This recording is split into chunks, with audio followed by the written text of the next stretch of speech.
Deməli, Müşfiq müəllim, bu günləri silahlı qüvvələrin yaranmasının 26 il dönümüdür. Demək, sosial şəbəkədə gəzişir deməli, hərbiçi yoldaşlarımızı, ehtiyatda olan hərbiçiləri, ta ki, silahlı qüvvələrin bütün mənsublarını təbrik şəhərləri yazıldı. Qarşıma Sabir Rüstəmxanlı yazdığı səhifəsi çıxdı. Orada xalq şairimiz Sabir Rüstəmxanlı Qarabağ Savaşının qazilərini həsr edib, möhtəşəm bir şeylərə rast gəldi. Siz də poeziya aşığı, ədəbiyyat vurğun olduğunuza görə mən həm bunu sizə oxumağı, həm də bu münasibətlə, bu bayram günü münasibətilə dəyərli hərbiçi qardaşlarımıza, Qarabağ Savaşında igidliyi ilə seçilən qazilərimizə, şəhidlərimizin ruhuna bu şeiri oxuyub onlara hədiyyə eləməyi özümə borc bildim. Çox xahiş edirdim ki, mən bu şeiri sizə oxuyayım, siz o diqqətlə dinləyərsiniz. Demək, xalq şairimiz, mən həmişə o öz yazılarında milli ruhun səsi kimi deyə müraciət edirəm, yazılarımda yazıram. Həqiqətən də milli ruhun səsidir, istiqlal düşüncəmizin də bayraqlarıdır. Sabir Rüstəmxanlı Qarabağ Savaşının qazilərinə həsr etdiyi şey. Hələ şeirin başlığı da belə başlayır. Qarabağ Savaşının qazilərinə. Ey Qarabağ qazisi, millətimin göz nuru, bir evin yetirməsi, milyon evin qüruru, yeniyetmə yaşından əskər olan, ər olan, səngərə sığmayanda sinəsi səngər olan, keçmişsən öz ömrünün ən ağır sınağından, qurtarmısan xalqını dünyanın qınağından, düşmən döşünə döydü, ordumuz sarsılmazdı, o sarsılmaz orduya əlinlə qəbir qazdın. Özün yara alsan da sağaltdın min yaranı, mat qoydun taliyinə neçə tələ quranı. Min ümid yaşadıb, min həsrət bitirdin, sən canın bahasına yurda şöhrət gətirdin. Millətimin üzü ağ, taliyin üzü qara, zəfərin məlhəm oldu 100 illik ağrılara. Tək Xozalı deyil ki, umudlu Ağdaban var, tarixin yaddaşında 100 faciə, 100 qan var. Sən cəhbələr yaranda düşünürdün elini, adını, şərəfini, tarixini, dinini, qisasını alırdın dağılan yurdumuzun, gücünü göstərirdin müzəffər ordumuzun.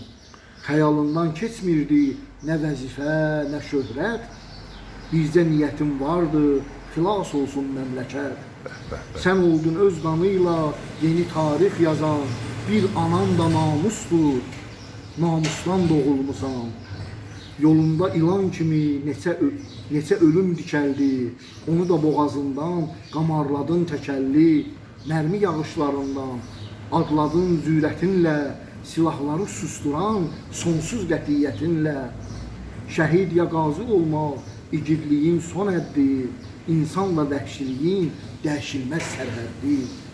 Sən intiqam deyərək Şuşaya yürüyəndə, Xozalı qatilini it kimi sürüyəndə, düşmənin ürəyində addımın dağ basanda, əlinlə zirvələrdən qalib bayraq asanda, dağın, daşın, çöllərin üzünü güldürəndə, işğalçının yırtıcı nəfsini öldürəndə, vətənini unudub öz hayına qalanlar, oğurluq sərvətinə keşiş çəkən ilanlar, vəzifə maskasıyla yad ruhunu gizləyən, yurdu yox, yurtdan gələn xeyrini əzizləyən.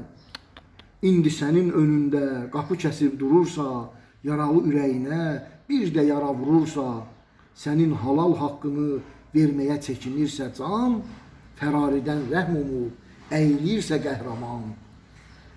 Döymə o qapıları, umud varlıqlarını, daşlaşan ürəkləri, zəhərə dönən qanı, unut qazi qardaşım, o bozarmış sifəti, başına dəysin onun sədəqə mərhəməti, əyri pullar əyirən əllərə toxunma heç, yalandan qımışanın üstünə tüpür kes, o yaralı ayağın, qəlbə gəzdirən əlin, qəlbini sızlatmırsa adam deyil deməli, dövlətin yardımını paylayır minnət ilə, özü ələ baxandır, qazi də baxsın ələ, bir odun parçasıdır, kürçüyə pərçimlənmiş, nəfsinə, əməlinə cəllad qanı çilənmiş. Səbr et, qazi qardaşım. Yolun sonu deyil ki, bu dövlət millətindir, oğruların deyil ki. Özü, oğlu, qohumu heç biri döyüşmədi. Savaş ər meydanıdır, onlar yada düşmədi. Nə altın sarayları, nə oğurluq pulları, nə savaşdan gizlənən bir qeyrətlik yolları. Qazim, sənsən qoruyan yurdun bozdağını da, millətin arasında 500 alçağını da, Xocalının intiqam harayı qulağında, 100 dua eşidirdin yurdun hər bucağından. Yadına da düşmürdü bu bostan uyuqları, ondansa qorunmalı kasıbın toyuqları. Qardaşı əskər gedən hər bacı qorunmalı, çölün otu, bağların ağacı qorunmalı. Qorudun qalib gəldin, üzün el yanında ağ, qoy səni hövsələdən çıxarmasın hər axmaq. Nə özünə əl qaldır, nə də üz ümidini, millət sönməyə qoymaz ocağının odunu. O haramlıq içində özünü ölməz bilən, bilmir ki olmayacaq üstünə gəlib gedən. Onlara nicat yoxdur, nə tövbə ilə, nə ahla. Biz yenə səngərdəyik, mən sözlə, sən silahla. Çox möhtəşəm şeirdir. Allah Sabir Rüstəmxanlıya möhkəm can sağlığı versin. Allah ona yeni yaradıcı uğurlar bəxş eləsin. Bu şeirlər insanın mənəviyyatını qidalandıran, ruhuna sarsılmazlıq bəxş edən və milli ordumuzun qüdrətini daim qüdrətləndirən böyük kəlamlı, təsirli, xoş ifadəli sözlərdir. Allah ədəbiyyatımızın sarsılmaz siması olan Sabir Rüstəmxanlıya bir daha uzun ömür, möhkəm can sağlığı versin. Amin, amin. Sabir müəllimi hər dəfə bizi yenidən kəşf edirik, elə bilsən. Allah uzun ömür versin o. Bəli. Ondan bəhrələnək yenə. Amin inşallah, amin inşallah.